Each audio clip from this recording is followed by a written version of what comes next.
Assalamu alaikum wa rahmatullahi wa barakatuh, and welcome to Ummah Radio. You are listening to the Mustalahul Hadeeth class with myself, Abu Mus'ab. Alright, so we are still doing the kitab known as Muqaddimatun fi Usul al-Hadith of Maulana Abdul Haq Dihlawi rahimahullah, and we have completed, so to say, about 3/4 of the kitab so far. Last time we had done the topic of with regards to accepting the ahadith of a liar and a mubtadi'. So tonight inshallah we begin with a new section also regarding as to how a hadith becomes weak, but now from a slightly different perspective, which you will see as we come to it. So that is on page 69 of the kitab, which is wujuhu ta'ni al-muta'alliqatu bid-dhabt. So to begin with, Bismillah walhamdulillah wassalatu wassalamu ala rasulillahi wa ala alihi wa sahbihi wa man wala. So the title header says wujuhu ta'ni al-muta'alliqatu bid-dhabt, that what are those angles that you can find a fault with a hadith from the point of dhabt. So he says this, amma wujuhu ta'ni al-muta'alliqatu bid-dhabti fahiya aydan khamsatun, that when it comes to a person's dhabt and the way methods, or rather the reasons why a person will be termed weak, there's also it's broken down into 5 categories as well. He says ahaduha faratul ghafla. The first one is faratul ghafla. وثانيها كثرة الغلط. Second one is كثرة الغلط. وثالثها مخالفة الثقات. Number 3 is مخالفة الثقات. ورابعها الوهم. The fourth one is الوهم. وخامسها سوء الحفظ. And the fifth one is سوء الحفظ. So just a quick translation of these 5. فرط الغفلة, you can say it is excessive negligence or forgetfulness. The second one, كثرة الغلط, is an abundance of mistakes. ثالثها مخالفة الثقات. مخالفة الثقات, the third one, means contradicting the more authentic people. ورابعها الوهم, the fourth one, الوهم, means to, as you can say, assume. And lastly, the fifth one is سوء الحفظ, which is a weak memory. So those are the 5 terms. So number 1 and number 2 goes together. He says فرط الغفلة وكثرة الغلط. With regards to number 1 and number 2, which is this excessive negligence or forgetfulness, and the كثرة الغلط, the abundance of mistakes, he says أما فرط الغفلة وكثرة الغلط فمتقاربان. That these two, فرط الغفلة and كثرة الغلط, they are very similar to one another. فالغفلة في السماع وتحمل الحديث والغلط في الإسماع والأداء. He says that فرط الغفلة refers to سماع and تحمل الحديث. سماع means hearing the hadith, and تحمل الحديث means the way you hear and basically comprehend and memorize the hadith. That is what is termed as فرط الغفلة. So when you hear a hadith wrong, you get a wrong understanding because of not listening properly and things, then such a person is or rather this type of quality is termed as faratul ghafla. But now kathratul ghalat, he says this is fil isma' wal ada. Sima' means to listen, isma' means to make someone listen. So when we talk about fil isma'i wal ada, it means when you cause someone to hear, meaning when you narrate a hadith to somebody. So these two are like two sides of the same coin. Faratul ghafla means, basically, if you were to put it in simple terms, faratul ghafla means you make mistakes when you hear a hadith. Kathratul ghalat means you make mistakes when you narrate a hadith. That's if you want to put it in just simple plain old English, that's how it goes. So the first one is you hearing a hadith wrong, and the second one is you narrating a hadith wrong.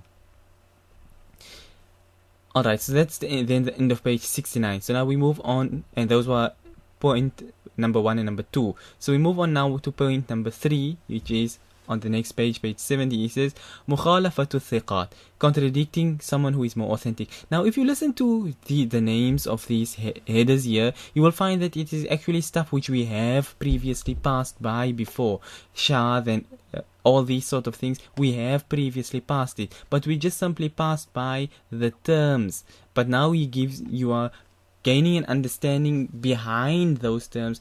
One thing was now just the term itself, but now you are learning why a hadith ends up being like that.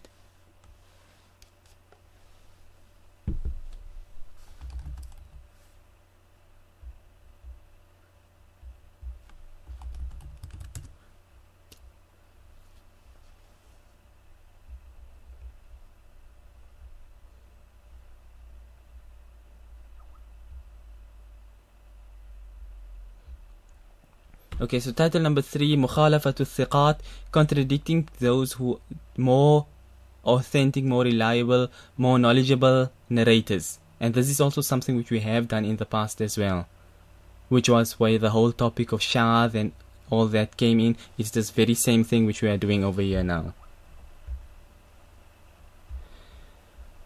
Alright, so ومخالفة الثقات في الإسناد والمتن يكون على أنحاء متعددة تكون موجبة للشذوذ.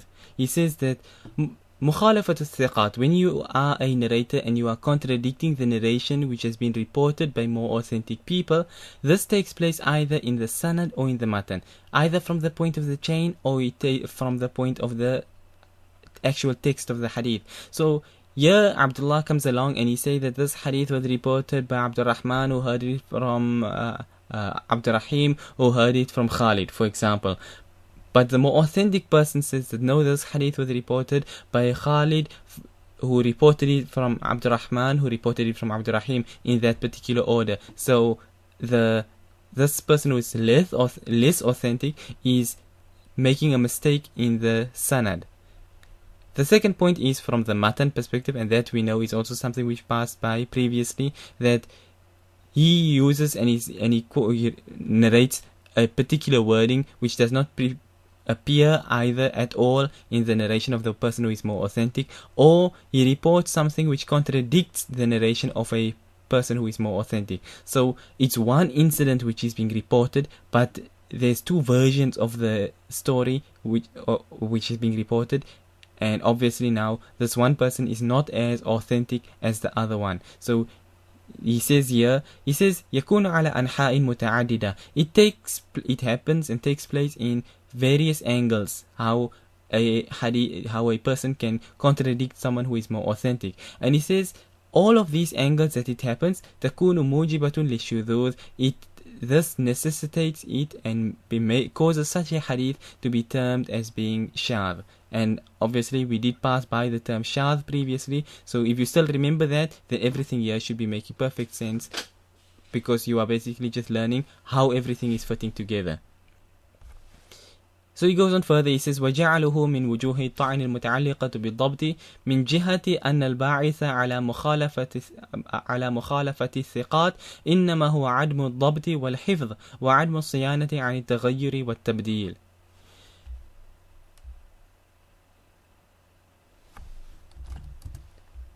So he says that وَجَعْلُهُ مِنْ وُجُوهِ الطَّعْنِ الْمُتَعَلِّقَةُ بِالضَّبْط. He says that the reason why that the مخالفة الثقات is termed as and considered to be one of the points that a person is termed to be weak from, he says من جهة أن الباعث على مخالفة الثقات إنما هو عدم الضبط والحفظ. He says that it's from the angle that the very reason that a person contradicts someone who is more authentic than him is simply due to the fact that he lacks the memory, the understanding, and now from a point of listening and stuff like this. So if he had heard the hadith properly, he would not have contradicted those who heard it, who are the more authentic people, who did indeed hear it properly. So that is what he is referring to. So in simple terms, the reason why a person contradicts someone more authentic is simply because he is not as authentic as that person. And he says, okay, his lack of memorizing the hadith and stuff, and وعدم الصيانة عن التغير والتبديل, and his inability to preserve the hadith from any changes and replacements. Now the reason why the changes and replacements are taking place is because he heard it wrongly, so that is why he is reporting it wrongly.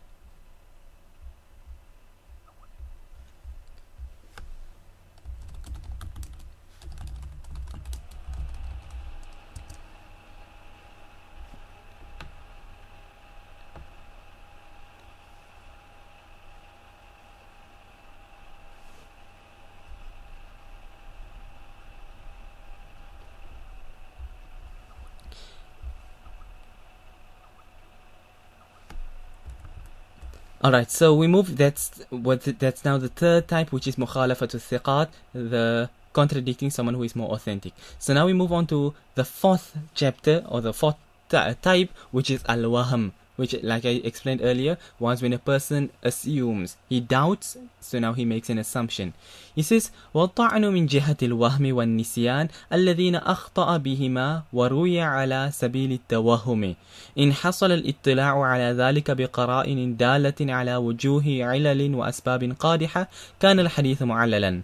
He says that when it comes to finding a fault from the point of wahm and nisyan, an assumption or assuming and forgetfulness, الَّذِينَ أَخْطَأَ بِهِمَا, that a person, he makes a mistake, and now either he makes a mistake because he forgot the word, or he assumes wrongly that this was the word used, for example.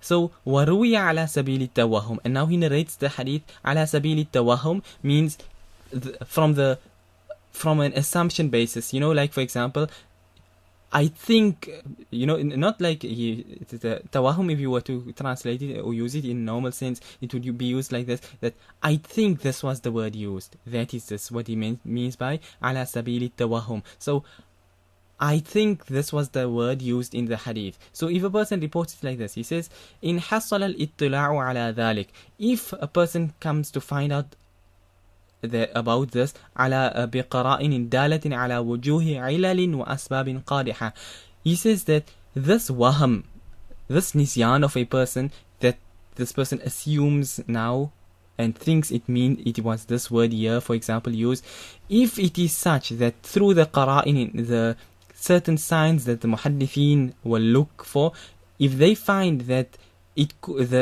that the reason for this assumption is such a case, which is min ala wujuhi ilalin wa asbabin qadiha, and we did both these terms also previously, both ilal and asbabun qadiha, that it is such a defect, such a flaw, which you can say is a major flaw. So as a result of his, let's say for example that the person narrates a hadith and he say, for example, he say, did Rasul, for example, he quote a hadith and then he used two synonyms, like, okay, jihad and qital are not quite the same, even though some people sometimes it's used as synonyms, but say for example something of the sort like this, that in the case where the meaning don't change at all, so it's not a big deal, because the meaning which is being relayed now onto the people is 100% correct. Only problem is that what exact word was used, that is where the assumption and the confusion lies. So in a case like that where nothing big is affected, this would not cause a hadith to be termed as being mu'allal. But if the assumption and things is such, like he says here, it is from the case of an ilal or from the asbabun qadiha, it is such a major flaw in the hadith, then in that case such a hadith would be termed as being mu'allal. Now, like I say, we did previously pass the chapter with regards to a mu'allal hadith, so if you go and you read the chapter with regards to mu'allal, you will see how exactly wahm fits in on that particular chapter over there. Any case, just going to footnote number 1, he says, أي أن الوهم والنسيان كثيرا ما يكونان سببا للعلل في الحديث. He says that wahm and nisyan, this assumptions and this forgetfulness, many times it ends up being a cause for a flaw appearing in the hadith. كما أن الوهم والنسيان يكونان سببا لأنواع أخرى من الضعف في الحديث كالاضطراب والقلب والتصحيف والشذوذ وغير ذلك. He says, like how in a similar manner, wahm and nisyan, the two of them are reasons for various other weaknesses appearing into a hadith. For example, اضطراب, which is again a term we did previously pass by, and qalb changes, tasheef and shudud, all the weird, I wouldn't call it the weird, but rather it is strange in the sense that it contradicts now, of course, someone who is more authentic, وغير ذلك. So how does a person, and basically wahm is interlinked, if you put it in simple terms, wahm is interlinked with mukhalafatu thiqat, that because a person lacks the dhabt, therefore he assumes based on what he thinks was said, so therefore he contradicts people who are more authentic. So that is why his wahm causes a weakness in the hadith. Now, depending on the type of wahm and the extent of how this wahm goes, whether it is a small change, whether it's a big change, that would now determine what level of weakness the hadith reaches. Like he says here, it can either have ittirab, it can be shadh, and things like this of this sort here. So it would depend on the individual situation as to what type of wahm was used. That is why he made it clear that if it is from the type that it is an ilal and from the asbabun qadiha, then in that case the hadith would be termed mu'allal, which by its very nature logic demands that if it is not of this type, then it is not from the, would not be termed as being mu'allal. Any case, so he says here further, فإذا كانت الأخطاء الناشئة من الوهم والنسيان بحيث لا يطلع عليها إلا حذاق هذا الفن فهي تسمى عللا. He says that if the mistakes which come as a result of this wahm and nisyan, if it is such that none can actually notice it except the masters of this particular science, the ulama of Mustalahul Hadith, of Usulul Hadith rather, then in that case, this hadith is termed as being ilal or mu'allal, whichever term you prefer to call it as. So that then was the end of the point of ilal. Now, slightly further on the topic, he says, غموض علم العلة ودقته.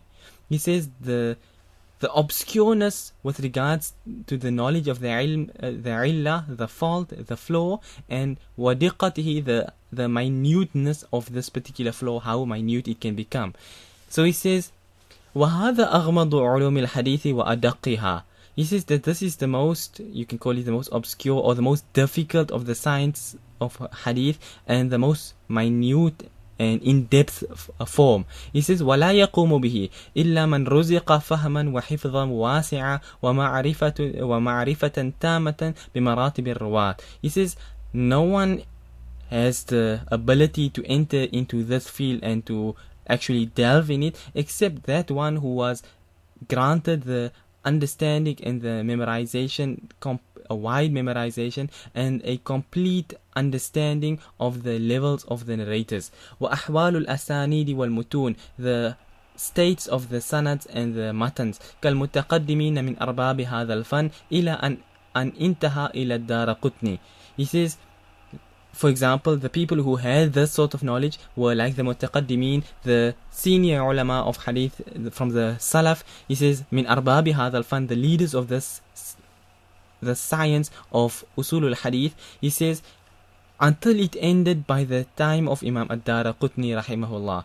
So basically he's saying, you know, the very early stages of the science of Mustalah al-Hadith, Imam Ahmad, Imam Ali ibn al-Madini, and those imams at that particular time until the time of Imam ad-Daraqutni, because Imam ad-Daraqutni rahimahullah, he passed away in the earth at the end of the 380, somewhere around about there is when Imam ad-Daraqutni rahimahullah had passed away. So that tells you that what a extremely difficult field this is if he cuts off this field at that time more than 1,000 years ago. That's when he said that the last of the real ulama of hadith were really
Alright, so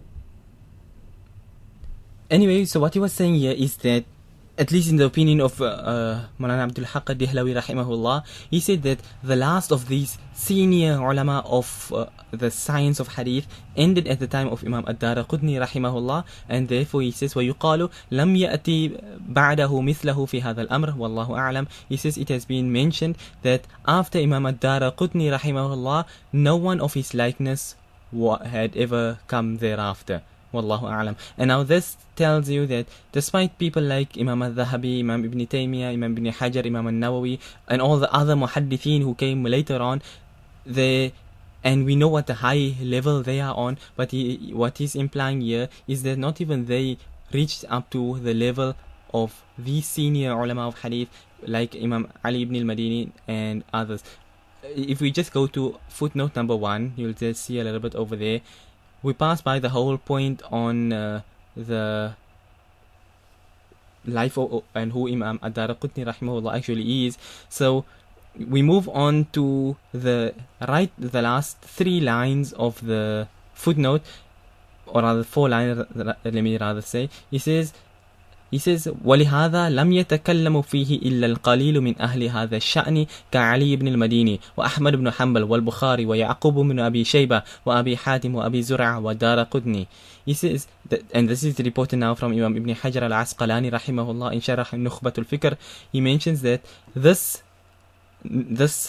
particular point on the usul al-hadith is so in depth and so difficult that not many of the ulama of hadith actually spoke on this topic, except a very small group from amongst them. For example, Imam Ali ibn al-Madini, Imam Ahmad ibn Hanbal, Imam al-Bukhari, Imam Ya'qub ibn Abi Shayba, Imam Abi Hatim al-Razi, Imam Abu Zur'a al-Razi, and Imam ad-Daraqutni, amongst a few others as well. But like, these were the main ulama of hadith when it comes to this particular topic over here. So he's talking now about this series, the most senior basically of the ulama of Jarh wa Ta'dil, to put it in that sense.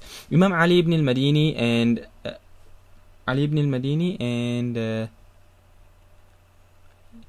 there were 2 Alis, Ali ibn al-Madini and the other one his name slips my mind right now. Them, Imam Ahmad ibn Hanbal rahimahullah and others, they basically formulated and codified this whole science of Jarh wa Ta'dil. So they were obviously from there. Imam Abu Zur'a al-Razi, Imam Abu Hatim al-Razi, we know there's barely a hadith, but that the 2 of them have commented on a hadith. Imam ad-Daraqutni, we know obviously no one needs, Imam Bukhari rahimahullah needs no introduction, we know him. Likewise Imam Ahmad ibn Hanbal rahimahullah, and so on. So he's speaking about this very topmost level of the muhaddithin. If you were to put it in simple other terms, you can say, like for example, when it comes to the fuqaha, the mujtahideen, then Imam Abu Hanifa, Imam Ahmad, Imam Malik, Imam Shafi'i rahimahumullah, they stand a level above all the other fuqaha, despite the fact that there were tens of thousands of other fuqaha.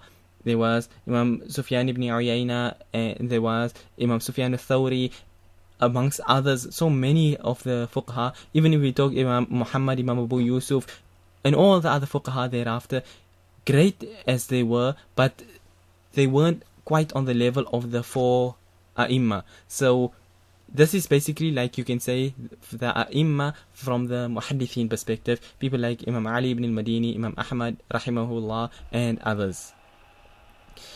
Alright, so that was now just on the point of the in-depth, difficult nature of this particular point when it comes to usulul hadith.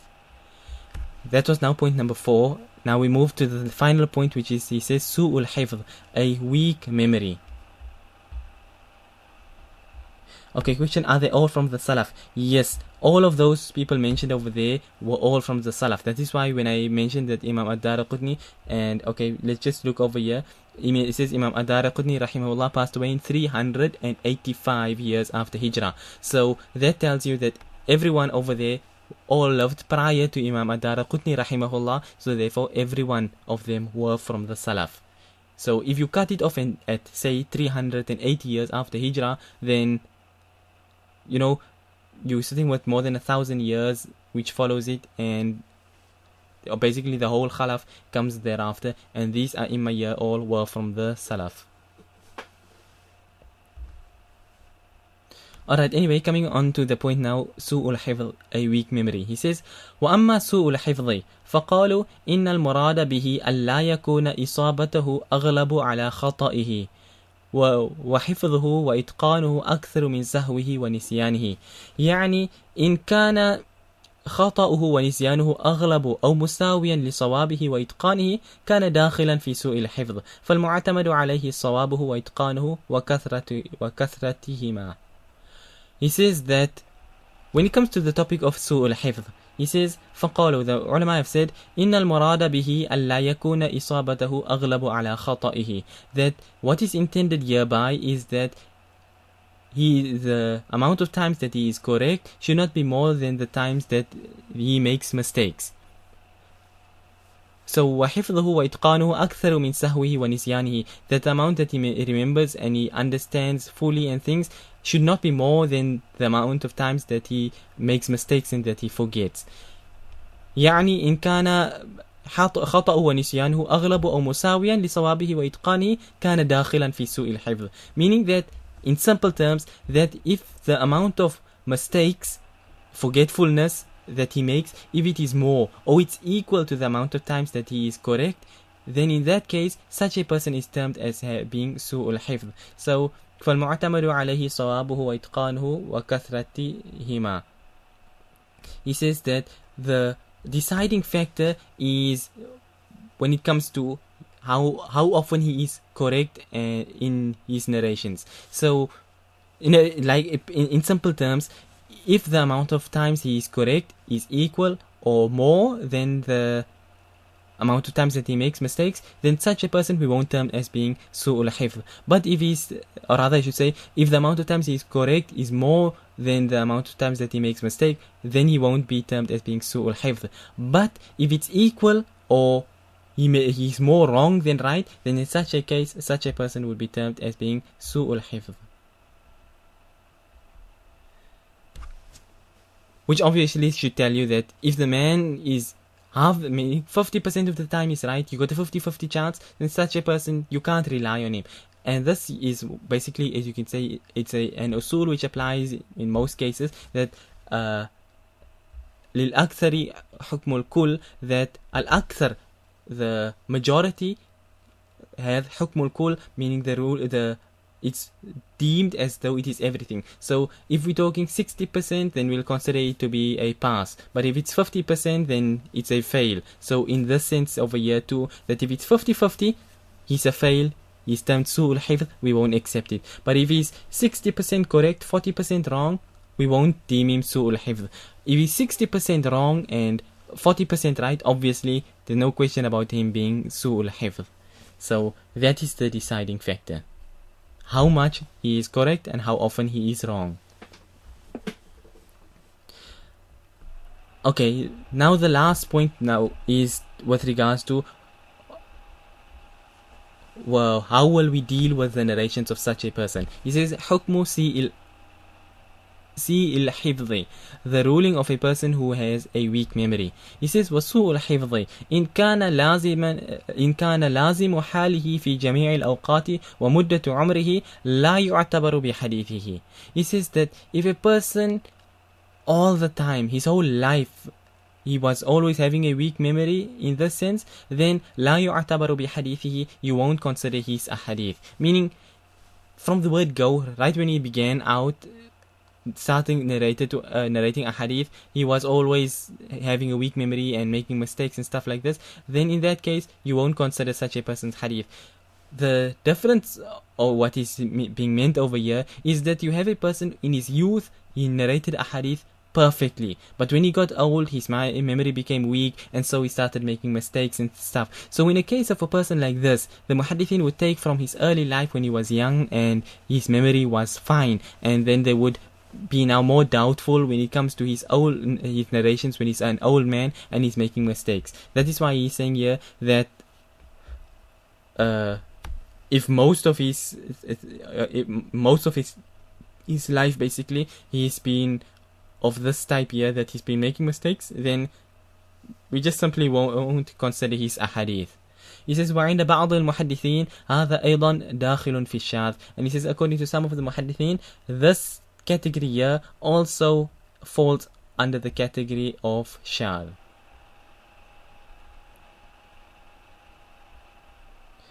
Okay, question over here. But wouldn't he fall in the other category despite 60%? Wouldn't he fall under waham, for instance?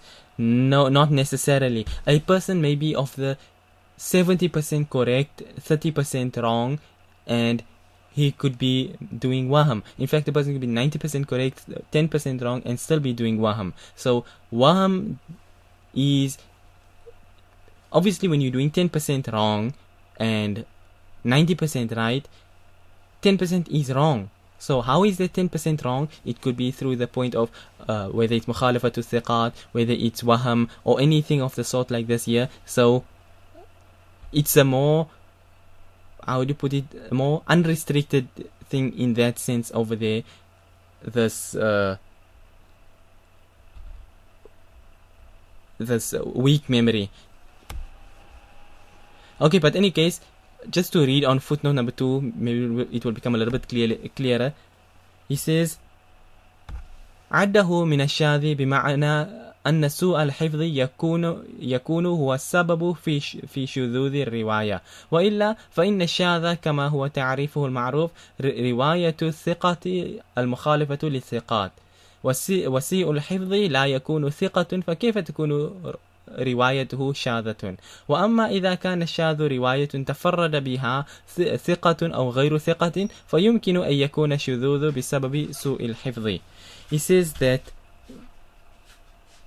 when it comes to this point where he says that some of the muhaddithin termed a su'ul hifz narration as being also considered to be from the category of shadh, he says that if by shadh they mean that his weak memory is the cause for his narration being shadh, in the linguistic sense that his narration is weird, if you want to term it that way, then in that case, yes, he'll accept it. وَإِلَّا فَإِنَّ الشَّاذَ كَمَا هُوَ تَعْرِيفُهُ الْمَعْرُوفُ. But if that's not what is meant, then as we know what is the definition of shadh, it is a narration from an authentic person which contradicts people who are more authentic.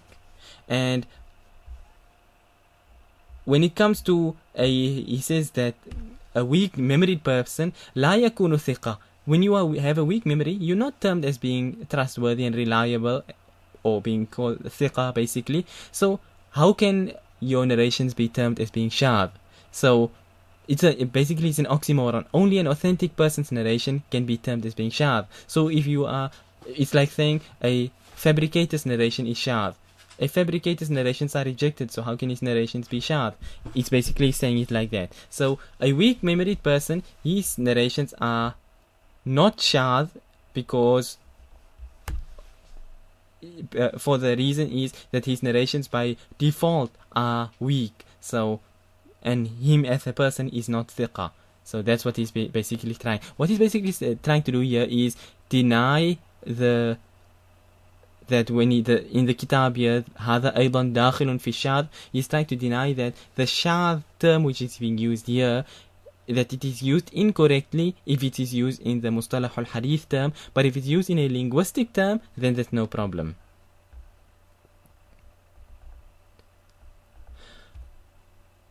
Alright, so that then is the end of being the end of the weak memory, and now there's the last portion, which is al-mukhtalit, the person who gets mixed up. He says وإن طرأ سوء الحفظ لعارض مثل اختلال في الحافظة بسبب كبر سنه أو ذهاب بصره أو فوات كتبه فهذا يسمى مختلطا. He says that if the weak memory happens to overtake him for some reason, for example اختلال في الحافظة, you can say maybe some illness, some old age, something has affected his memory. He says, for example, like old age, or his sight has gone, or he lost his books, then in this case, such a person is termed as being a mukhtalit. So what's the difference between here is that this person had a good memory, and this is what I mentioned a few moments ago, that a person had a good memory, but something happened to his memory, and now he started making mistakes.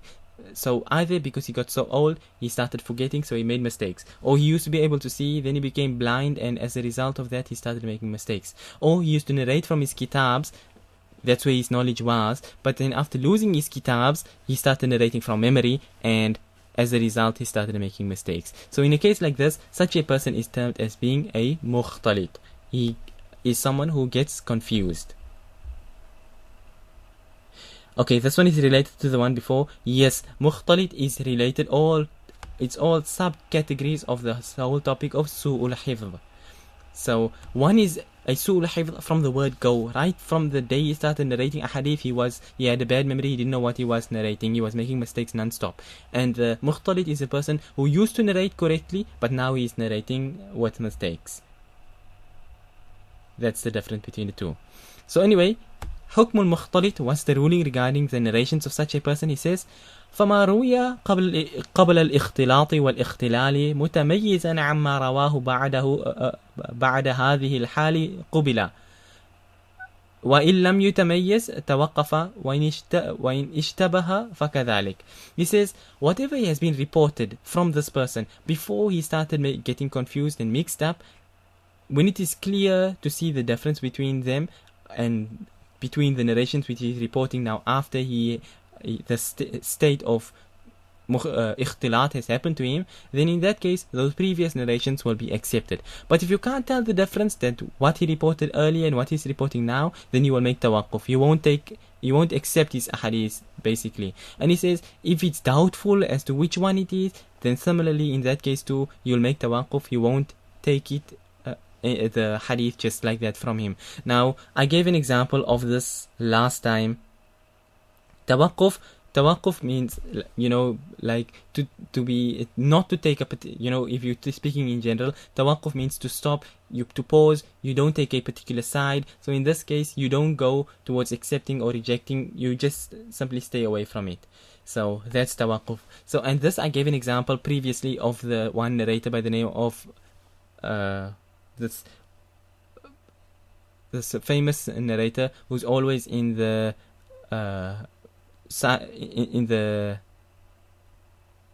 ahadith, who was a weak narrator, or rather he was a good narrator in the beginning when he used to narrate from his kitabs, but then after his house burned down with all his kitabs inside it, and he started now narrating from his memory, then these used to make mistakes from his memory, and that is why his latter hadith were no longer accepted. So that is why the muhaddithin are able to say, okay, this person and this person and this person and this person all heard a hadith from him only in his early days. When they had left him long ago and he was still narrating from his kitabs. So it's quite clear as to which narrations were narrated previously from him. So in this case here, these narrations will be accepted. But now we know that this person and this person and this person heard hadith from him only after his books had been burnt out, and he was now narrating from his memory. So in this case, we don't accept such narrations. And then again, there's this person, he heard from him before his books were burnt out, and he heard from him after his books were burnt out. So we don't know this hadith which he's reporting from which age is it, when he was narrating from his books or when he was narrating from his memory. So in a case like this where there's confusion, likewise we won't accept such a hadith. Last point, we move on to the next page. He says, وإن وجد لهذا القسم متابعات وشواهد ترقى من مرتبة الرد إلى القبول والرجحان وهذا حكم أحاديث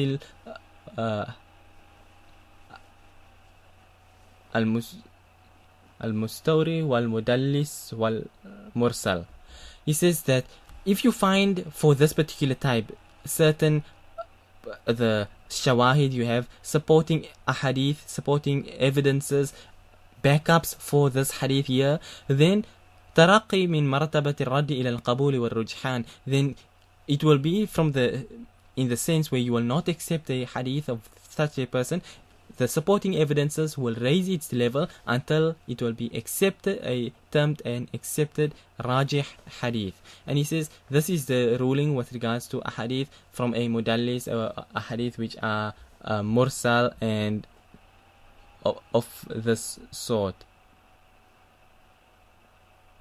Okay, moving just to footnote number 1 quickly, he says هذا عند جماهير المحدثين وإلا فإن رواية المستوري هو من لم تعرف عدالته الباطنة ولم يوثق ولم يجرح مقبولة مطلقا عند بعض العلماء وكذلك المرسل حجة عند الحنفية والمالكية والحنابلة أيضا في قول.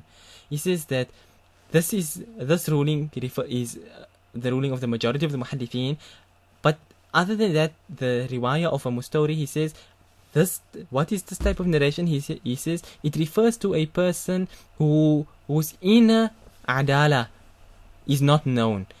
There's no jarh or there's no jarh or ta'dil done regarding him. The ulama haven't commented on this particular person. His status is hidden, basically. They know him, but his status is hidden. They haven't said this person is thiqa, nor have they said this person is da'if, for example. So in such a case, he says, you will accept, some ulama accept such narrations unrestrictedly. And likewise, according to the Hanafi and the Maliki madhahib, a mursal hadith is accepted as a proof. According to the Hanbali madhab, in one viewpoint, a mursal hadith is also accepted as a hujjah. Okay, this is going now from another angle, you can say more from a fiqhi perspective as to what a hadith can be used as dalil or not.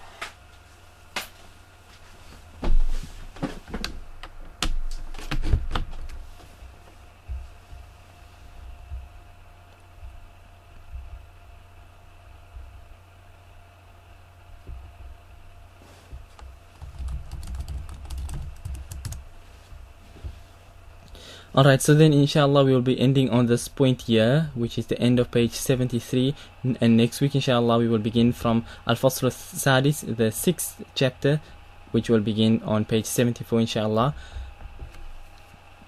Alright, so just having ended on this point here, if there is any questions regarding anything mentioned in the class, then you can feel free to ask your questions now.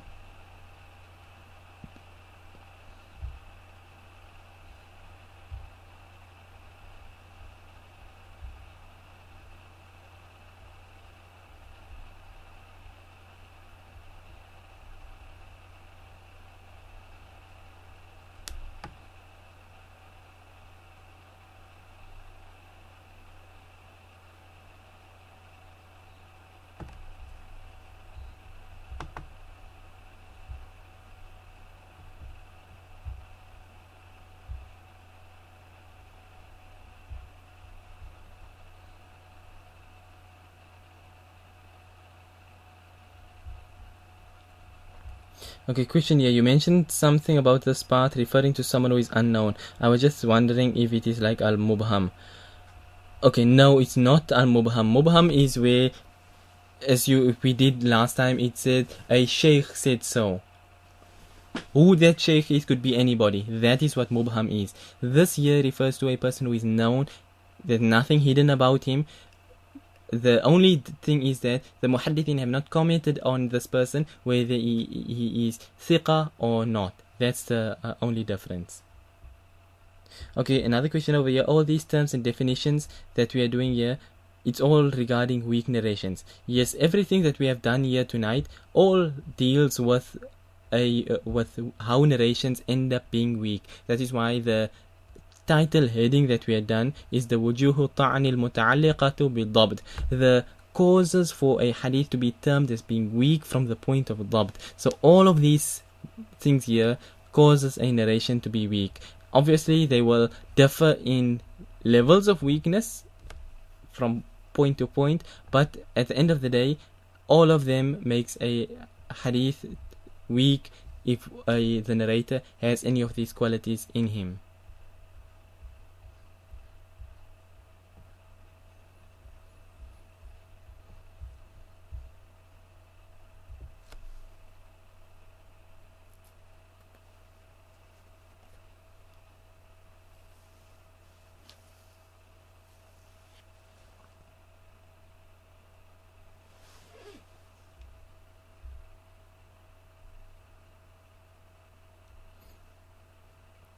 Okay, another question. I remember in the past when someone approached you to know if so-and-so hadith is sahih or not, you would say it is weak, but there is sahih or hasan hadith with similar text, so how you derive that?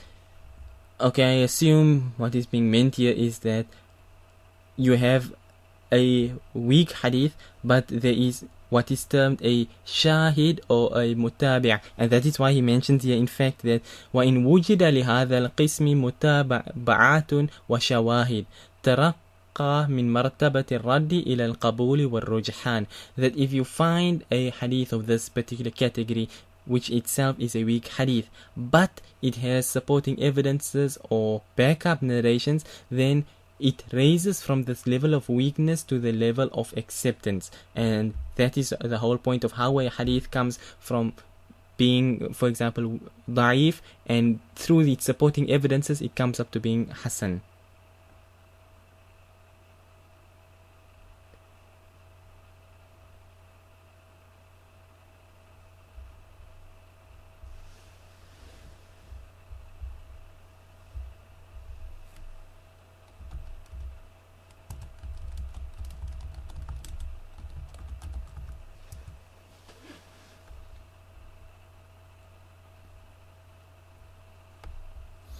Okay, got another question over here.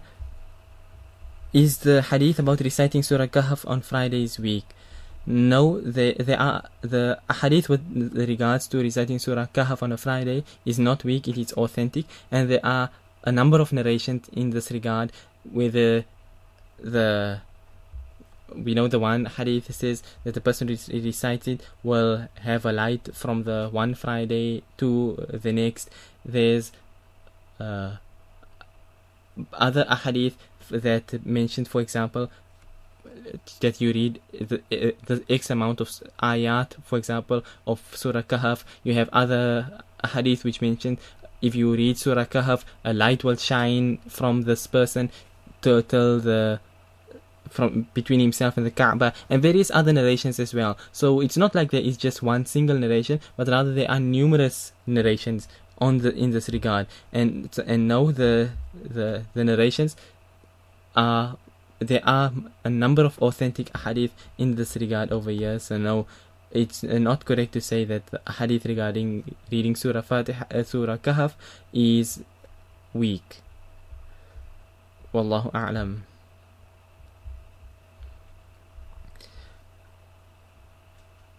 Okay, another question. What is done with, or what do we do with those ahadith which the ulama of hadith differ on its authenticity?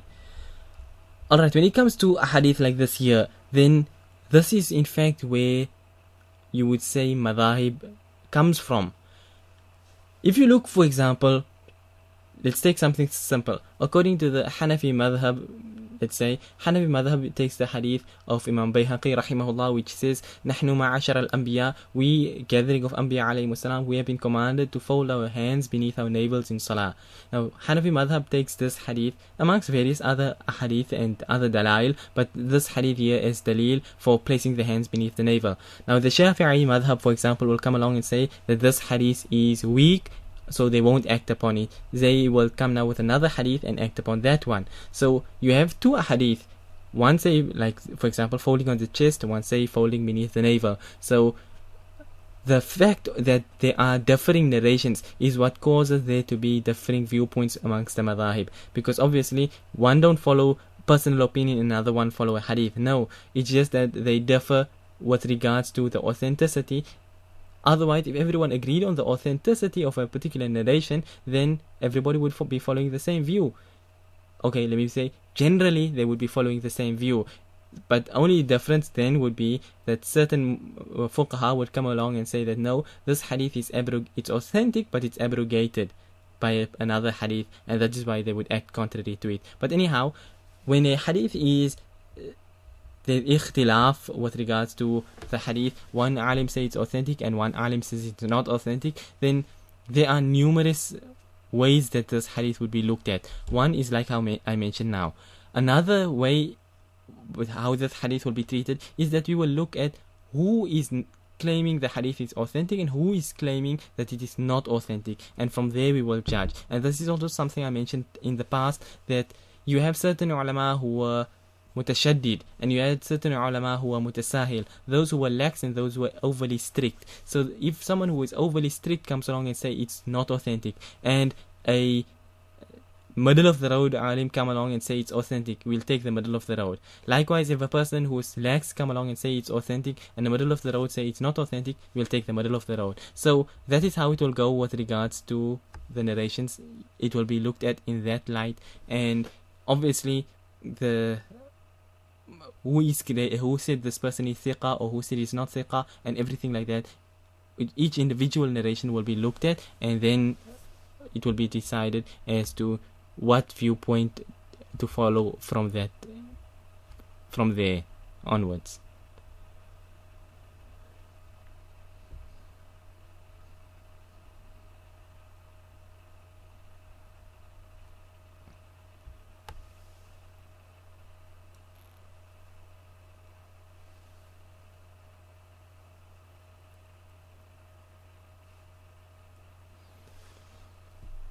Okay, question, isn't being strict in categorization better though?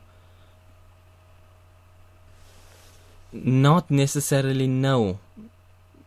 There are, and this in fact is something which we dealt with right in the beginning when we started this kitab, as to the difference of opinion amongst the muhaddithin, amongst the dealing with ahadith and why weak ahadith are reported and everything of the sort like that here. Like we passed by there, if we were to take the viewpoint of throwing everything out, then obviously much would have been lost in as a result of it. So now to say being overly strict, that is not the correct way. And in fact, look at Imam Bukhari rahimahullah, for example. He said that out of 600,000 some odd ahadith that he had memorized, or which were, so to say, authentic, he chose only about 7,000 or 6,000 and something, removing the 6,000 and something ahadith for Sahih al-Bukhari. He didn't mean that nothing else was authentic besides this. It's just that he chose a certain amount to put in this particular kitab here. But in his other kitab, Adab al-Mufrad, and his other kitabs as well, Imam Bukhari rahimahullah, he reports ahadith which are weak and stuff, all of the sort here. Why? Because for a particular reason this kitab was written, not to say that if the hadith is weak, throw it out. That's why Imam Bukhari rahimahullah, in Adab al-Mufrad, he used weak ahadith for the purpose of fadail. So the only reason why it's not in Sahih al-Bukhari is because he wrote the kitab for the sole purpose of writing a kitab which will not contain any weak ahadith. So that's how it has been. The majority of the ulama are of the viewpoint of accepting weak ahadith. So no, to just throw the ahadith out is not the better option. Alright, last one. With such different narrations, can both of them be acted upon? This is also not something that a blanket ruling can be given on. It will come down to the individual narration in question. What is the hadith saying? Who is reporting it? Who is grading it as what? And everything of the sort like that. Now you have a hadith which says the two different hadith, one giving permissibility, one giving impermissibility. Which one do you choose? You will look now, is perhaps one abrogated or not? Is one this muhaddith say it's authentic, this one say it's not authentic, but this one was maybe perhaps a little bit biased towards this person here, or maybe he didn't know him as well as this person here. There's many things to take into consideration when it comes to these issues. That is why this topic is for ulama of, you can say, for the fuqaha and the Okay, basically the fuqaha decide as to which narration the amal is upon which narration. The muhaddithin, they feel is like to go through the asanid and judge with the jarh wa ta'dil, who is what, authentic and everything of the sort. But the muhaddithi, the fuqaha comes along and see which the action, which hadith is acted upon, well, from the perspective of abrogation and everything of that sort over there.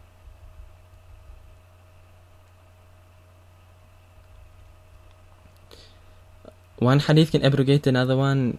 Yes, most definitely, and in fact there are so many ahadith in that regard. In fact, if we look at one of the most famous ahadith, that kuntu nahaytukum an ziyaratil qubur ala fazuruha, the hadith Rasulullah sallallahu alaihi wasallam said, I used to prohibit you from visiting the graves, but now go and visit it.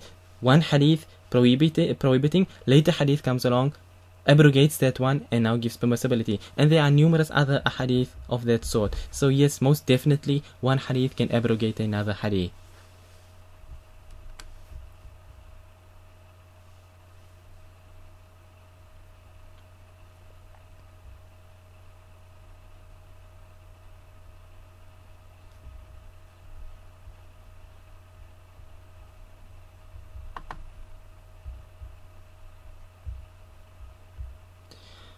Alright then, seems as though we have no further questions, so then inshallah on that point there we will be ending the class for now.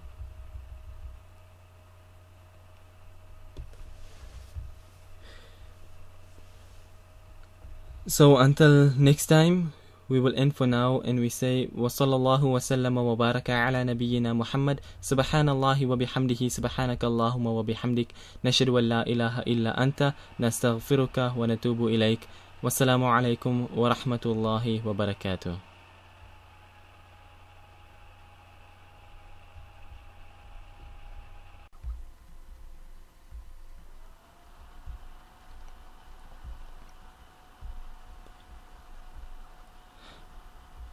Assalamu alaikum wa rahmatullahi wa barakatuh, and welcome to Ummah Radio. You are listening to the Mustalahul Hadeeth class with myself, Abu Mus'ab.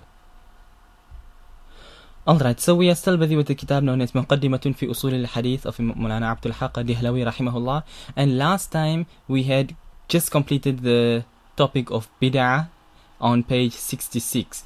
But inshallah tonight we'll just be repeating this from the beginning of point number 5 again, which will be the definition of bid'ah. So then tonight, like I say, we'll be starting back again from page 66 instead of page 67.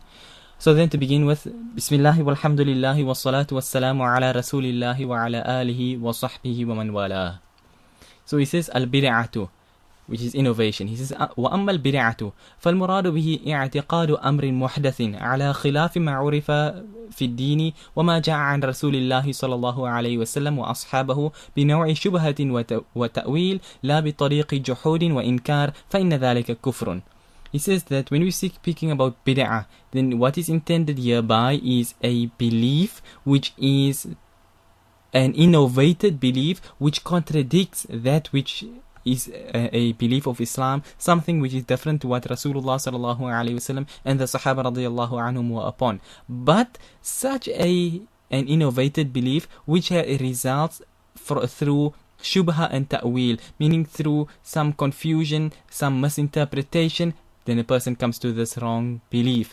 But he says not from the point of juhud and inkar, not that the person rejects a belief of Islam and decides to bring about his own belief, because he says فَإِنَّ ذَلِكَ كُفْرٌ, that is kufr. If a person were to do such a thing, he would leave the fold of Islam. So when he's referring to such people here, it's like I mentioned last time, the mujassima, people who misunderstood the ayat of the Quran where Allah says yad and wajh and things of this sort. So through the shubha and the misinterpretation, they took this yad and wajh and things like this to be limbs, like human limbs and stuff like that. And that is where they went.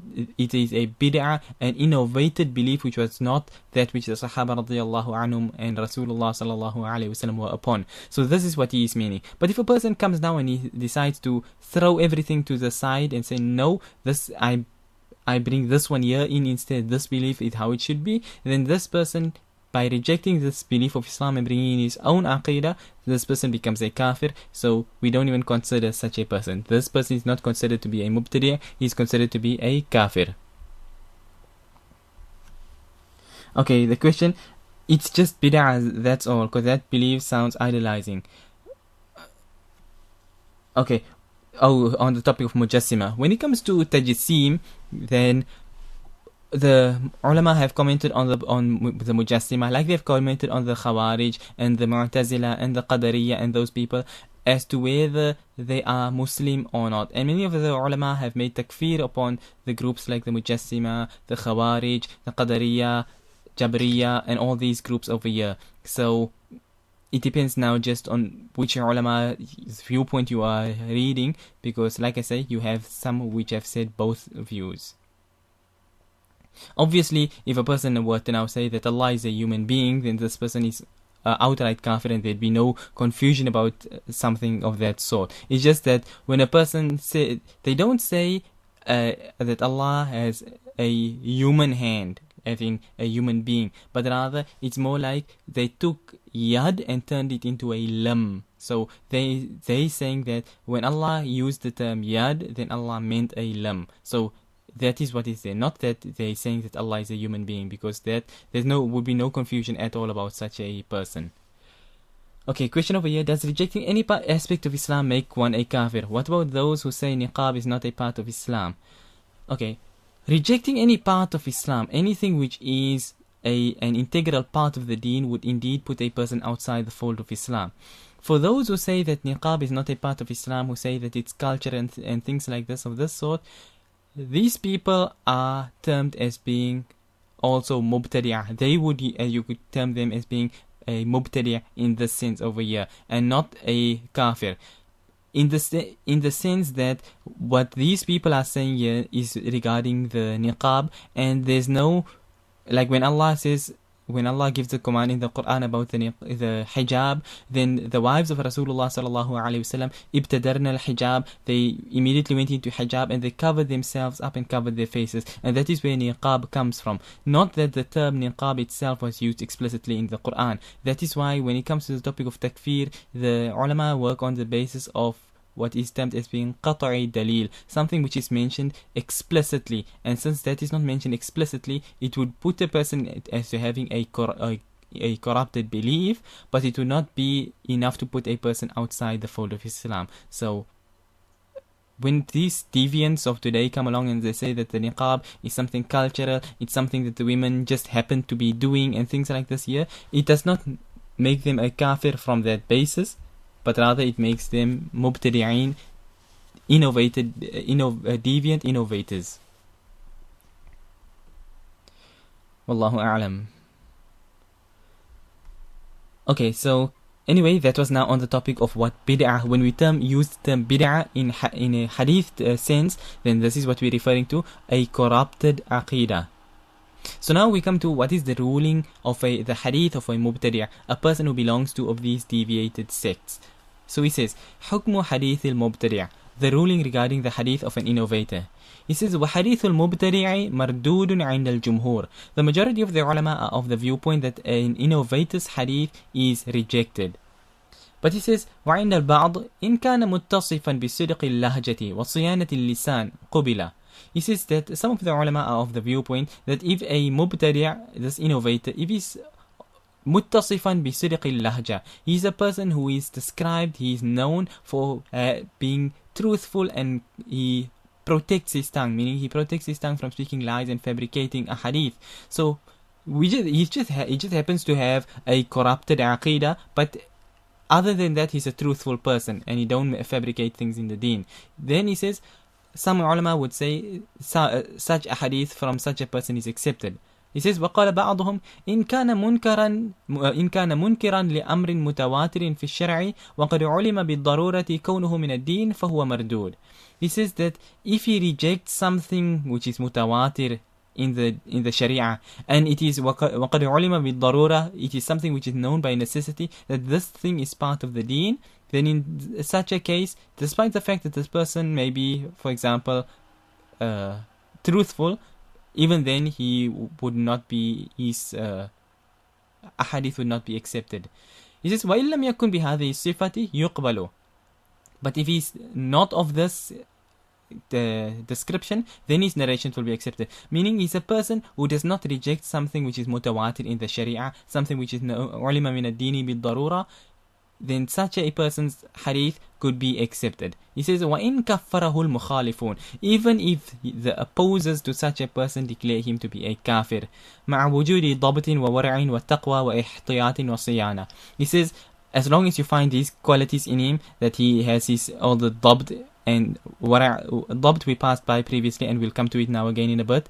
Wara' means like piety. Taqwa also normally translated as piety. Ihtiyat or siyana, a person who preserves and safeguards his tongue and is very careful about what he speaks. So if a person is of these qualities, but he has one corrupted belief, which is not something which is mutawatir in the deen that he has turned against, then some ulama say this person's hadith can be accepted.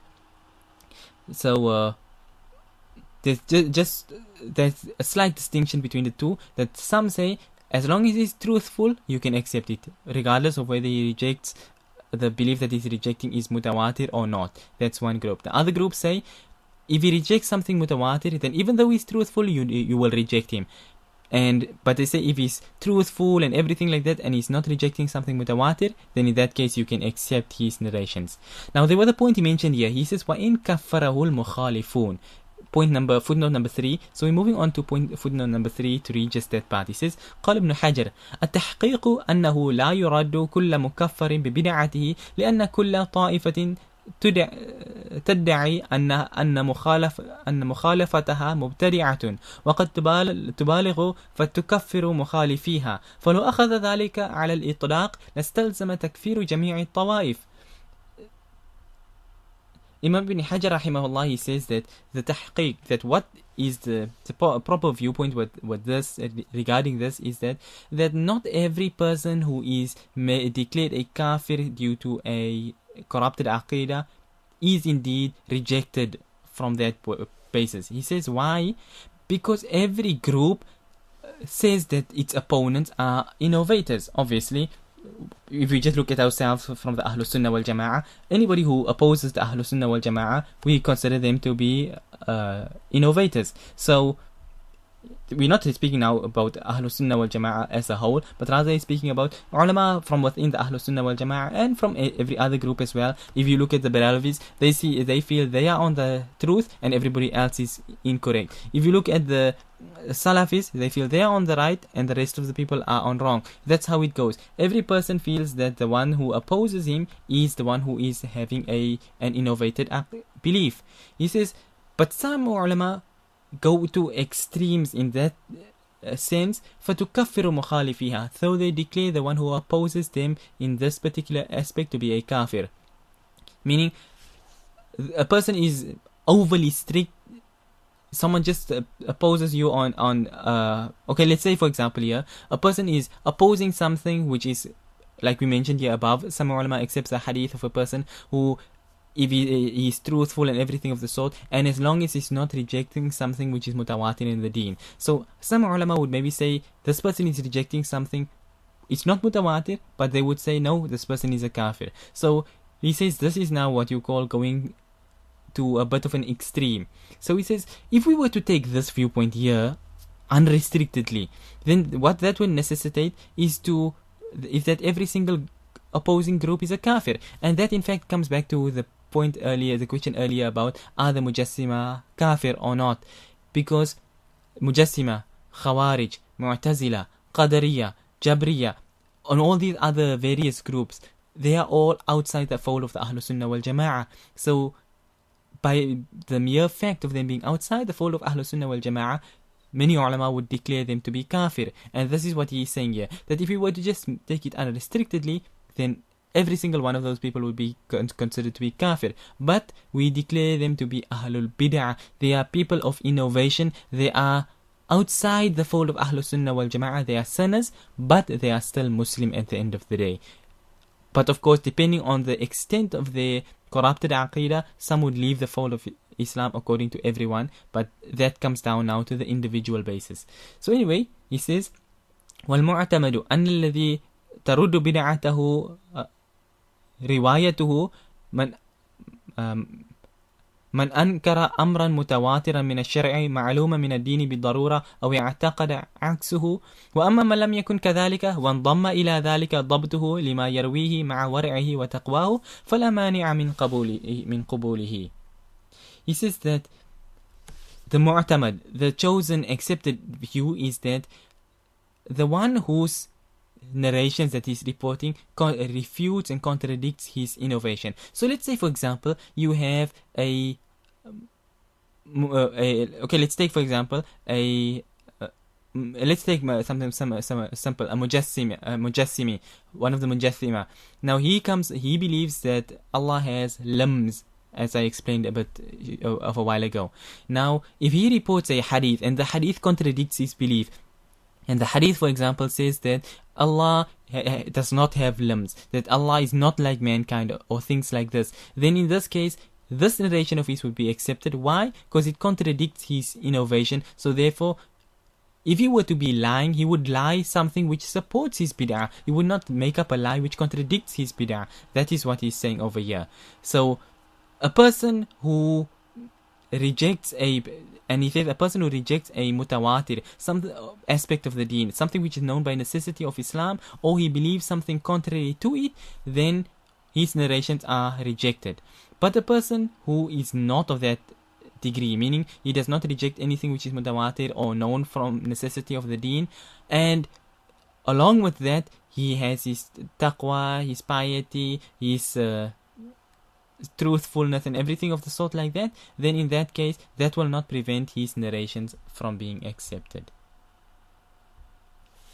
Yes, he will narrate it despite contrary to his aqidah. That is the whole point, and that is why certain of the muhaddithin reported from such people, because the person himself, he is someone who, this is why they use the term of sidqul lahja, siyanatul lisan. He's a person he's a truthful person. He may have a deviated aqidah, but he's a truthful person at the end of the day. So if he heard a hadith which contradicts even his aqidah, he would still report the hadith. Maybe he considered the hadith to be, maybe he interprets it wrongly, or he considers it to be weak or something like that because it contradicts his aqidah, for example. But the hadith which he is reporting proves that his aqidah is incorrect, then in that case some ulama would be willing to accept such a hadith.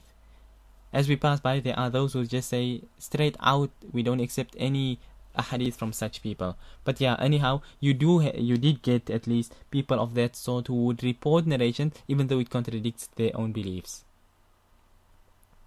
Alright, so that was the end of footnote number 3. So coming back to where we were, he says والمختار. Now what is the chosen viewpoint? He says والمختار أنه إذا كان داعيا إلى بدعته مروجا له رده. He says the chosen view is that if the person is a caller towards his innovation and he's a murawwijan lahu, he's a person who spreads this deviated belief, then rudda, his narrations will be rejected, it will be thrown back. وإن لم يكن كذلك قبل. If he's not like that, meaning he's not a person who calls people towards believing in his deviance, and he's not someone who goes around spreading his deviance, then in that case his narrations would be accepted. إلا أن يروي شيئا يقوي به بدعته فهو مردود قطعا. He says except in a case where this person now reports a hadith which supports his bid'ah, this deviated belief of his, he reports a so-called hadith to strengthen it, something which is in support of it, then in that case that narration will be rejected straight, clear cut, outright. We will reject such a narration. Why? Because he's quoting something which supports his deviance.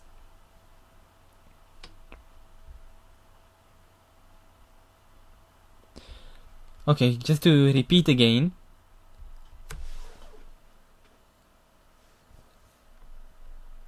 okay, we're going to continue on with this point, but I'm just going to wrap it up in a nutshell. You have the various viewpoints of the ulama. The first group are those who say straight out, we don't accept a hadith from people with corrupted aqidah. The second group of ulama, they say that if he's a truthful person, despite whatever his corrupted aqidah may be, you will accept a hadith from such a person. Third group says that if he is a truthful person and he does not reject anything or contradict anything which is mutawatir in the deen, then you can accept his narration. But if he contradicts anything which is mutawatir in the deen, then you will not accept his narration. Then he mentions the chosen viewpoint here is that if this innovator, if he calls others towards his innovation, meaning, let's say for example in today's times, he gives lectures about it, he writes books on the topic, anything of the sort like this, then he is termed as being a da'i ila bid'atihi, a caller towards misguidance. Then in that case, we will reject his narrations. And if he reports, and if he let's say for example, he don't even call people towards his innovation, but he spreads it, he writes a book or pamphlets and he spreads it around to the people, then in that case, we will reject all his narrations. But he says, if the person, he's got a corrupted aqidah, but he don't call people towards it and he don't spread it, then his narration would be accepted. But if he's of this type where his narration would be accepted, but now he reports something which strengthens his innovation, then in this case we reject his narration as well. That's the various viewpoints in a nutshell. Alright, now we move on a little bit further. He says, وَبِالْجُمْلَةِ الْأَئِمَّةُ مُخْتَلِفُونَ فِي أَخْذِ الْحَدِيثِ مِنْ أَهْلِ الْبِدَعِ وَالْأَهْوَاءِ. He says, now coming to putting things in perspective, the ulama, they have a difference of opinion with regards to accepting a hadith from the Ahlul Bid'ah and Ahwa, meaning the people of innovation and following their base desires. So, and he says, من أهل البدع والأهواء وأرباب المذاهب الزائغة, that the ulama don't accept they have ikhtilaf with regards to accepting a hadith from the people of bid'ah and ahwa, and also arbabul madhahib za'igha. The arbabul madhahib means like the people, both the leaders of these deviated sects and the people who subscribe to it as well. So the ulama have a difference of opinion with regards to accepting hadith from people of innovation, people who follow their base desires, meaning again people of with a corrupted aqidah, and وَأَرْبَابُ الْمَذَاهِبِ الزَّائِغَةِ means people who belong to deviated groups and sects.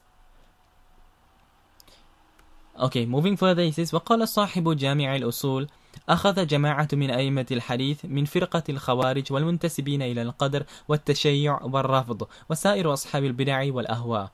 The author of Jami' al-Usul, who is Imam Ibn al-Athir rahimahullah, he says that a group of the muhaddithin, they accepted hadith from the groups such as the Khawarij, the al-Muntasibina ila al-Qadr, the Qadariyya, and of course the Jabariyya would go along with them, the Tashayyu' meaning the Shia, and the Rafd would be the Rawafid, the Shia. So wasairu ashab al-bid'ah wal-ahwa, and the rest of the people of bid'ah and ahwa, some ulama, they've gone to the extent where they accept a hadith from all these sorts of people over here. Then he says, وَقَدْ احْتَاطَ جَمَاعَةٌ آخَرُونَ وَتَوَرَّعُوا مِنْ أَخْذِ حَدِيثٍ مِنْ هَذِهِ الْفِرَقِ وَلِكُلٍّ مِّنْهُمْ نِيَّاتٍ. He says, and there's another group of the muhaddithin who abstained from this entirely. وَتَوَرَّعُوا مِنْ أَخْذِ حَدِيثٍ مِنْ هَذِهِ الْفِرَقِ, and they abstained, they had taqwa. Wara' is like taqwa, meaning to abstain. So they abstain from accepting and taking a hadith from all of these deviated sects. وَلِكُلٍّ مِّنْهُمْ نِيَّاتٍ, but all of the muhaddithin, they all have their reasons behind why they did what they did, and that's how it is. You will see in further detail when it comes to individual people, individual narrations in the science of Jarh wa Ta'dil. Okay, he wraps it up now. He says, ولا شك أن أخذ الحديث من هذه الفرق يكون بعد التحري والاستصواب ومع ذلك الاحتياط في عدم الأخذ، لأنه قد ثبت أن هؤلاء الفرق كانوا يضعون الأحاديث لترويج مذاهبهم وكانوا يقرون به بعد التوبة والرجوع والله أعلم. He says that there's no doubt that accepting a hadith from these deviated sects, he says it only takes place after tahari and istiswab, meaning a person, istiswab means you seek that which is correct, and tahari is, you would know the term from in the books of fiqh when you are in a place where you do not know where the qibla is. Now you try to discern which way the qibla is. that term is, this discernment is what is termed as being at-tahari. So بعد التحري والاستسواب, after you try to discern and you seek what is the most correct view, then, and he says ومع ذلك الاحتياط في عدم الأخذ. This, despite that, you also have this reluctance basically to want to accept a hadith from such people. Why? لأنه قد ثبت أن هؤلاء الفرق كانوا يضعون الأحاديث, that it is known, it's established that these deviated groups, they used to fabricate ahadith لترويج مذاهبهم, to strengthen and to spread their deviated sects. And he says وكانوا يقرون به بعد التوبة والرجوع, that these deviated people, after making tawbah and coming back to Ahlus Sunnah wal Jama'ah and coming back to Islam, these people who used to repent and now admit that we used to do this and used to do this and fabricate this and fabricate that. And there are numerous examples of that taking place. In fact, there's one mention, there's one person who admitted, he say that when all of this took place, like people fabricated for all sorts of things. People started following the Hanafi madhab, so people would go on the other side and fabricate narrations to contradict it. The one person admitted to fabricating a hadith, saying that when he saw the people getting involved in, if I'm not mistaken, I think it was in fiqh and things like that, and not focusing so much on the actual ahadith itself, meaning they were more deriving the rulings now from the ahadith, then this person started to fabricate narrations in order to, in his mind, was to bring people back to acceptance of the ahadith and to turn away from fiqh. So he used to fabricate, he thought he was doing good, but he was fabricating in order to support that belief that he had. In any case, for whatever reason a person fabricates a narration, such a person is unacceptable. But anyway, that's a long discussion, and again in the books of Jarh wa Ta'deel, the ulama have listed these people, those who have made tawbah, and those who confess to whatever it was that they had done and things like that. It is found in those books as well. Alright, so that then is the end of the definition of bid'ah, and the end of this first chapter with regards to the characteristics of a person, meaning from a, you can say from an akhlaq perspective, that either he's a liar, he's a fabricator, he's a fasiq, and now in this case a person with corrupted aqidah. Before we end, we're going to end on this point here, because the next part moves on to a similar thing, which is now, as you would say, not from an akhlaq perspective, but it's now more from a human perspective, that the person, he don't hear properly, he makes mistakes, he forgets and stuff like that. This is the new point chapter we will be moving on to. So just to come back to the book itself, moving to footnote number 2, it was speaking on the people who used to fabricate a hadith to support their deviated groups. He says كان الوضع منتشرا في أكثر الفرق، أما الخوارج فلم يعرفوا بالوضع لكونهم يعتقدونه مخرجا عن الملة. He says that fabricating of narrations, it was widespread amongst all the various deviated sects. Like the Shia, for example, they are well known for their fabrications and lies. Like, for example, if you were to take today, the Baralwis are well known for lying. So if they quote you a hadith, you always have to check it out to make certain they've quoted the right thing, because whether they lie in translation, whether they lie in the actual narrations, we know the Baralwis are well known for fabrications and lies. In any case, he says that this lying and fabricating narrations were well known amongst all the deviated sects, except the Khawarij. It's not known that they had fabricated anything to support themselves. Why? Because they had the belief that if a person fabricates a hadith, he becomes a kafir. So therefore, they never fabricated anything. Okay, question over here. Taqiyya, is it the same thing with relation to Shia? No, where taqiyya is concerned, we are referring here to a mawdu'. For example, open Al-Kafi, the Bihar al-Anwar, all these books, so-called books of hadith of the Shia. Then they say Abu Abdullah alayhi salam said this, and or they quote and say Rasulullah sallallahu alayhi wasallam said that Hazrat Ali radiyallahu anhu is the Nabi after me. This is what we are referring to here by the mawdu', a person who fabricated a hadith. Taqiyya, on the other hand, is slightly different.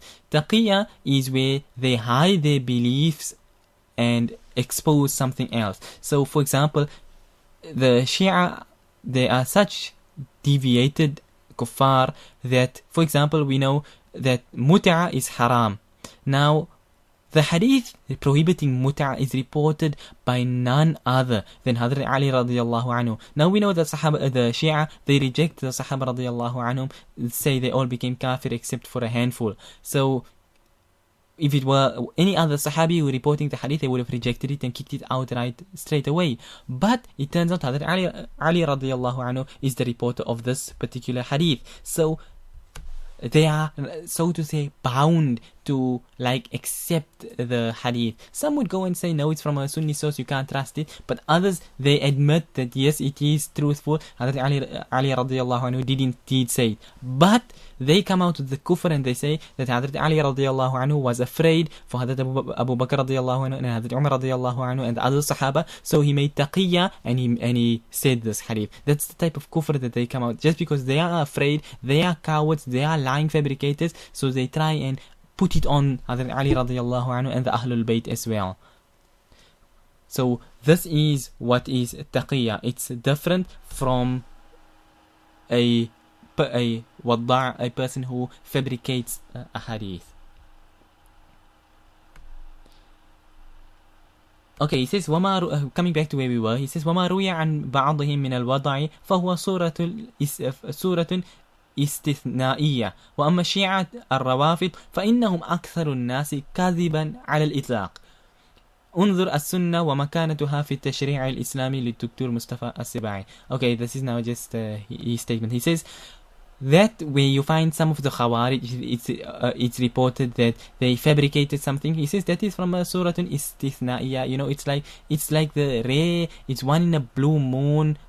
It's not something that the Khawarij were ever known by. He says, as for the Shia, the Rawafid, they are aktharun nasi kadiban ala al-itlaq. The ulama are unanimous. There has never been more bigger liars and fabricators in the existence or from the beginning of Islam than the Shia. Everything, their whole lives, their whole religion is based on lies. If you open any book of the Shia, how they come to this conclusion, their history is lies, their narrations are lies, they lie about the Quran. If you read how many ayat of the Quran, they lie and give different meanings. They say, when Allah mentions a one word here, they say it's actually speaking about Hadrat Fatima radiyallahu anha, and all lies and kufr that they came out with. So there is no one who are bigger liars ever in existence than the Shia. And like you say, it's alal itlaq. There's no difference of opinion. There was never any group, right from the beginning of Islam till today, who are bigger liars than the Shia. And you can look through all the books of the ulama, Imam Abu Hanifa, Imam Ash-Shafi'i, all the ulama, they were all commenting on the lies and the lies and the lies and the untrustworthiness of the Shia. Then he just says that you can read the book, which is As-Sunnah wa Makanatuha fi Tashri' al-Islami of Dr. Mustafa As-Sibai, which will now, where the Dr. Mustafa now mentions like the lies of the Shia and or rather he's writing about the Sunnah, the Hadith and things, and its place in Islam, and obviously now how all these deviated groups had interacted with Hadith. Alright then, that now is then the end of this particular chapter over here. We'll be stopping on this point here. Next time inshallah we will continue on, like I say, from this new chapter, which is وجوه الطعن المتعلقة بالضبط. Now from the point of Dhabt, and like I say, if you don't know what Dhabt is, it's best you wait till we actually come here and you'll see what exactly it means. But that is now for next week inshallah. If there's any questions regarding anything done in the class, you can feel free to ask your questions here now.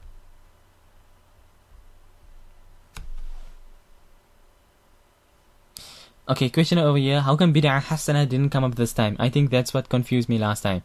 Okay, when it comes to the Bid'ah Hasana, last time when I was speaking on the topic of Bid'ah, that was now from my side that I was mentioning how bid'ah is dealt with amongst the ulama, and how bid'ah is in the terminology of the muhaddithin, refers to a corrupted aqidah, while bid'ah, according to fuqaha, would now be something which is from an action perspective. That is how we went from there to the definition of bid'ah amongst the ulama, where they say there's good bid'ah, wajib bid'ah, and things like that, from the linguistic perspective, the linguistic term of bid'ah, basically. So that's why we had dealt with that there. So that's why this time, when I just read the book itself and did not mention all these other things, that's why we bypassed the whole chapter again of bid'ah hasana and everything of that sort.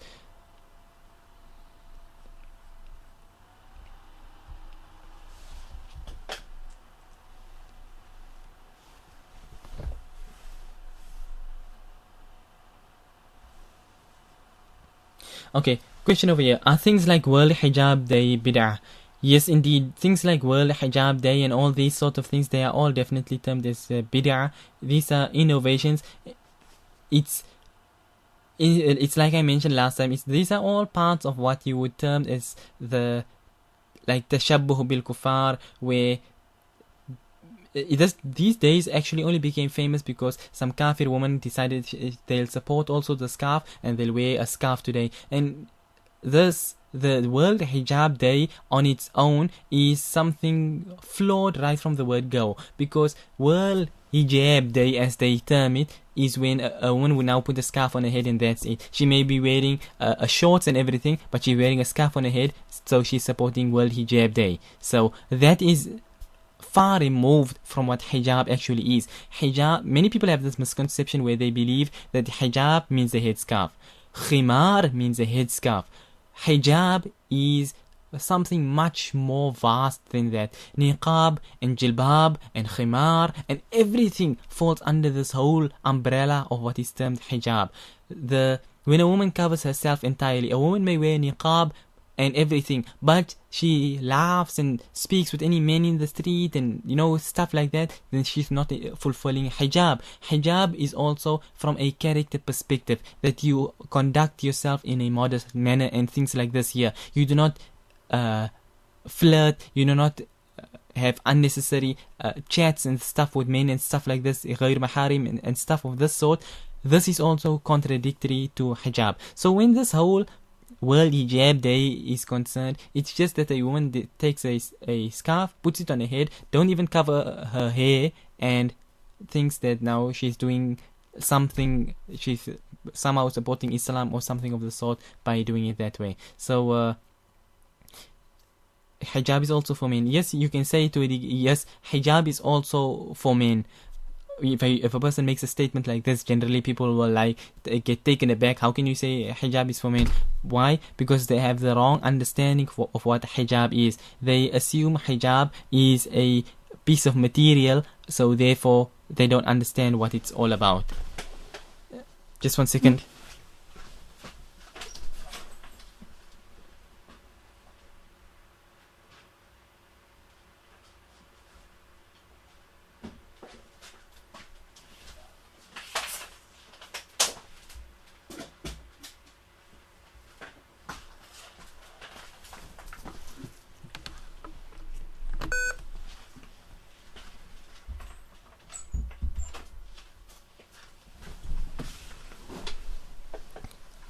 So yeah, basically, where hijab for men is concerned, that is why Allah says, وَقُلِّ الْمُؤْمِنِينَ يَغُضُّوا مِنْ أَبْصَارِهِمْ وَيَحْفَظُوا فُرُوجَهُم. That tell the men that they should lower their gaze and protect their private parts. So this lowering of the gaze is also what comes part of hijab for a man now, in a man's case. And also, from his side also, not to flirt. Doesn't mean now that only women are not allowed to flirt. Now a man can come and flirt with women if he wants to. No, it doesn't work like that. So, like a woman is prohibited from all these sort of things, likewise a man is also prohibited from these things. And one point that a person finds today is that men, or rather I should say certain men, they are of this opinion that just because something is not considered to be awra, there's no harm in keeping it, in exposing it. So, for example, a man would say that from his navel to his knee is his awrah. That's all. So anything other than that, he can walk around in a long shorts in the street like that. So because he's not exposing his awrah. But as you had done from the Mustalahul Hadith itself, when we termed those things which are khawarimul muru'ah, something which is contradictory to a person's manhood, something which, on the basis of things like this, a man walking, for example, if we said like this, walking just with the shorts covering just his awrah in the street, this would be termed as being khawarimul muru'ah. So a hadith of such a person we would not accept, which shows that if it was something perfectly fine, there would be no harm in it whatsoever. In fact, there's a narration that in the time of Hadith Umar radiallahu anhu, there was one person who was he was handsome, and his looks were a means of fitna for the women. He had long hair and things, and Hadith Umar radiallahu anhu first had his hair cut, so, and in the hope that the women will now basically stop finding him attractive. But after cutting having his hair cut, it's like now women found him even more attractive. So when the fitna was getting too much, Hadith Umar radiallahu anhu had him leave the town and live elsewhere to prevent fitna spreading amongst the people in the town. So a person, like some people had commented and like say, what did the poor man do? No, the fact is that this man was a means of fitna. Even though it may not be intentional, he wasn't intending to be a fitna. It was just that his looks were such that the women were attracted to him, and all sort of fitna things were taking place as a result of it. But on the basis of this, to prevent the wider fitna, Hazrat Umar radiallahu anhu had him live outside from town where this sort of fitna will not take place. So in a case like this, coming back to where we were about a man just having his awrah covered and thinking it's okay, that is not correct. And in fact, if a man is walking around, let's say for example, let's take it in a sense like this today, that a man, he works out a lot in the gym. Now women find a man like this, for example, attractive. Now he decides to walk around in the street with a cutaway vest, so he like exposing all the muscles he's got and everything of the sort, and it's causing heads to turn and fitna to take place. Then a person like this in an Islamic state, the Khalifa will put a stop to this. And if the person refuses to listen, he will be, whether they decide to lash him as a means of ta'zir or whatever the case may be, expel him from the town, something of the sort, that decision will be up to the Khalifa. So it's not just, hey man, I'm not exposing my aura, what's the problem? Like how people seem to take it today. So Islam is a religion of modesty. It demands modesty. It spreads modesty. And وَالْحَيَاءُ شُعْبَةٌ مِنَ الْإِيمَانِ, that haya, modesty, is a branch of iman. So if a person has no haya, then there's definitely a problem with his iman.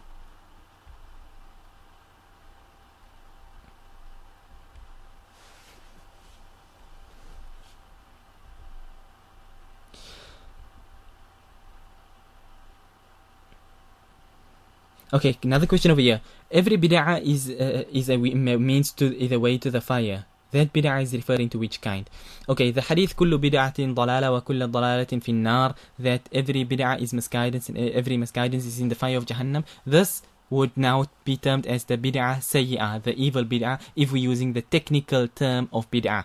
If we're using the term, like I mentioned last time, Imam Ibn Rajab al-Hanbali rahimahullah, the Hanabila, they don't make a distinction between good and bad bid'ah. They would simply not call something bid'ah. They don't use this technical definition. So therefore, they would say, if something is bid'ah, it is sayyi'ah, it's finnar, and so on and so forth. Straightforward. The other madhahib, they use the technical definition, so therefore they would say that this hadith refers to a bid'ah sayyi'ah.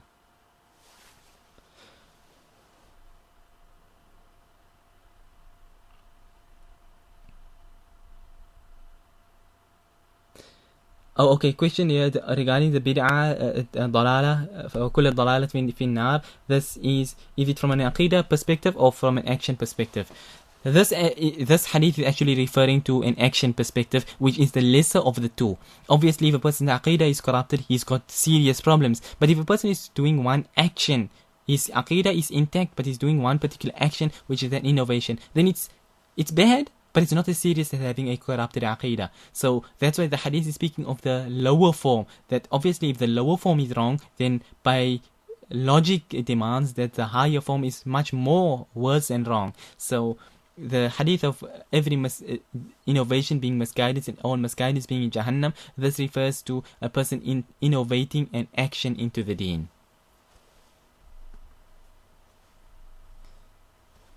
Wallahu a'lam.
Okay, another question over here. You know how you mentioned there were people who fabricated the hadith to suit their beliefs but later repented. Were these people after Tawbah counted on, or were they still not accepted?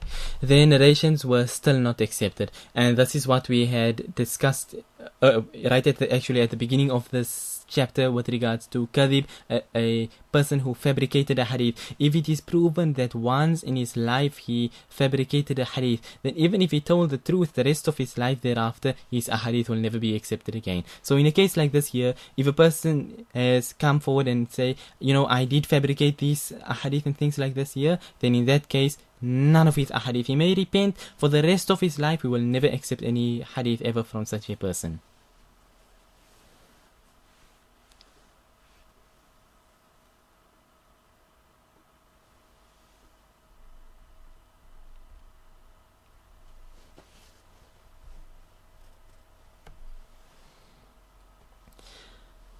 Alright then, seeing as we have no further questions, then inshallah we will be ending the class on this point over here. So next week, like I say, we'll begin from this new chapter, which will be on page 69, the وجوه الطعن المتعلقة بالضبط.